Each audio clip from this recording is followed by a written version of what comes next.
पहले अपनी गोवा ट्रिप के दौरान समर्थ अपने दोस्तों को रात के अंधेरे में बीच पर बैठे बोनफायर जलाए सबको हॉरर स्टोरी सुना रहा था। तब उसके एक दोस्त ने उसे एक चैलेंज दिया, गोवा के सबसे हेटेड माने जाने वाले घर के अंदर अकेले जाकर उसकी फोटो खींचने का चैलेंज। गोवा का वो हेटेड हाउस था द मिलो हाउस। लोगों के मुताबिक उस घर में दो भाई रहते थे जिनके बीच नफरत इतनी बढ़ गई कि एक रात उनका झगड़ा कंट्रोल से बाहर निकल गया और एक भाई ने दूसरे को चाकू घुसाकर उसे मार डाला और उसकी बॉडी को घर की पिछली जमीन में एक पेड़ के नीचे गाड़ दिया।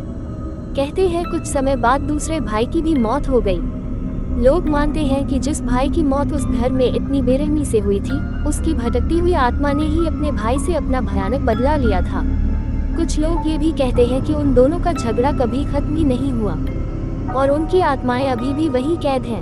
पर 19 साल का समर्थ ये कहानी सुनकर और एक्साइटेड हो गया।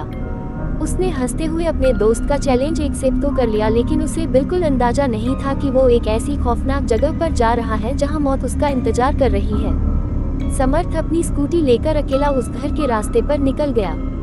जैसे ही घर पास आने वाला था, उसे महसूस हुआ कि आसपास का माहौल धीरे धीरे बदल रहा है। हवा बेहद ठंडी हो रही है और पास का जंगल एक अजीब सी खामोशी से भर गया है। समर्थ को अजीब सी बेचैनी महसूस हो रही थी। देर बाद वो गोवा के सबसे हेटेड घर के सामने खड़ा था, द मिलो हाउस। एक पुराना और टूट चुका पोर्चुगीज स्ट्रक्चर जो पहली नजर में ही इतना डरावना लग रहा था जैसे वो बस खाली घर नहीं बल्कि कई मनहूस शक्तियों का ठिकाना हो। एक ऐसा घर जहाँ से मानो कई डरावनी आंखें समर्थ को देख रही हो। ऐसा लग रहा था कि वहाँ का वक्त कई साल पहले ही रुक गया था। घर के ऊपर एक झुकता हुआ पेड़ और भी ज्यादा डरावना लग रहा था, जिसके तने पर अजीब से खरोचों के निशान थे, मानो किसी ने उसे नाखूनों से कुरेदा हो और उसकी जड़ें दीवार के अंदर घुसकर घर को तोड़ रही थी। उसे देखकर ऐसा लग रहा था कि न जाने वो घर कितनी जाने निगल गया होगा। समर्थ धीरे से गेट क्रॉस करके घर के अंदर गया और उस मोमेंट पर उसने महसूस किया कि एक अजीब सा भारीपन उसके सीने पर बैठ गया है और उसे अब सांस लेने के लिए भी एफर्ट करना पड़ रहा है। उसे वहाँ किसी चीज के सड़ने की बहुत बुरी स्मेल आ रही थी, जैसे कोई जानवर अंदर मरा पड़ा हो। हॉल की दीवारों पर अजीब सी कार्टून्स बनी थी। उनके चेहरे बिगड़े हुए लग रहे थे और आंखों की जगह काले धब्बे थे। ऐसा लग रहा था कि घर के सारे कार्टून्स जैसे समर्थ को ही देख रहे हैं। समर्थ ने जैसे ही अपने मोबाइल का सेल्फी कैमरा ऑन किया, वो घबरा उठा। उसे कैमरे में दो परछाई बिल्कुल अपने पीछे दिखी, जैसे कोई उसके बिल्कुल पीछे खड़ा हो। उसने तुरंत मुड़कर देखा, लेकिन वहाँ कोई नहीं था। सिर्फ एक लंबा कॉरिडोर था जिसका अंत अंधेरे में खुल रहा था। तभी उसने एक जोर के गुर्राने की आवाज सुनी, फिर एक और भयानक चिल्लाने की आवाज आई और उसके तुरंत बाद एक दर्दनाक चीख और फिर अचानक दो आदमियों की आवाज सुनाई देने लगी जो एक दूसरे पर चिल्लाते हुए लड़ रहे थे। समर्थ को अपनी लाइफ में पहली बार रूह कँपकँपाने वाला डर लगा। उन झगड़ों की आवाजें सुनकर उसने सोचा कि शायद वो भाइयों वाली कहानी सच है। वो जल्दी से फोटो संगीत खींच के निकलना चाहता था, लेकिन उसका फोन जो अभी फुल्ली चार्ज था एकदम से बंद पड़ गया। ये देखकर समर्थ ने वहां से फौरन निकलने का सोचा, लेकिन जैसे ही वो घर की एग्जिट पर उस बड़े से पेड़ के पास पहुंचा, उसके पैर मानो जम से गए। उसने भागने की पूरी कोशिश की, लेकिन उसे ऐसा लग रहा था कि जैसे जमीन के अंदर से किसी ने उसे पकड़ लिया हो। उसने धीरे से नीचे देखा और उसका खून जम गया। नीचे एक कब्र जितना बड़ा गड्ढा था और वहाँ मिट्टी के अंदर आधा धंसा हुआ एक शरीर पड़ा था। वो किसी आदमी का शरीर था जो पूरी तरह सड़कर गल चुका था। समर्थ ने ध्यान से देखा तो वो चेहरा किसी और का नहीं बल्कि खुद समर्थ का था।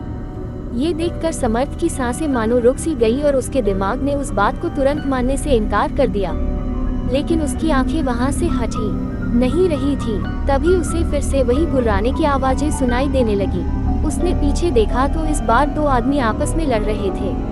उनकी पीठ समर्थ की तरफ थी, पर उनका पूरा शरीर सड़ चुका था। शरीर पर चाकू से बने घाव थे जिसमें से खून बह रहा था।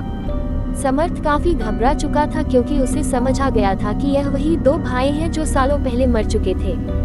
समर्थ यह सब देखकर इतना डर गया कि उसके हाथ से उसका फोन गिर पड़ा। तभी उन दोनों लोगों का ध्यान समर्थ पर गया। धीरे से उनकी गर्दन पूरी उल्टी घूम गई और वो दोनों समर्थ को गुस्से से देख रहे थे। समर्थ चाहकर भी वहां से हिल नहीं पा रहा था। उस गुप्त अंधेरे में दोनों भाई धीरे धीरे उसकी तरफ आ रहे थे। दोनों के चेहरे बेहद भयानक लग रहे थे। फूटा हुआ सर, टेढ़ी गर्दन, आंखें एकदम लाल, जैसे वो दोनों सालों से बहुत गुस्से में हो। दूसरी तरफ मिट्टी में गड़ी वो डेड बॉडी भी उठ खड़ी हुई। उसने समर्थ को मिट्टी में नीचे खींचना शुरू कर दिया। देखते ही देखते समर्थ का पूरा शरीर जमीन में धंसने लगा।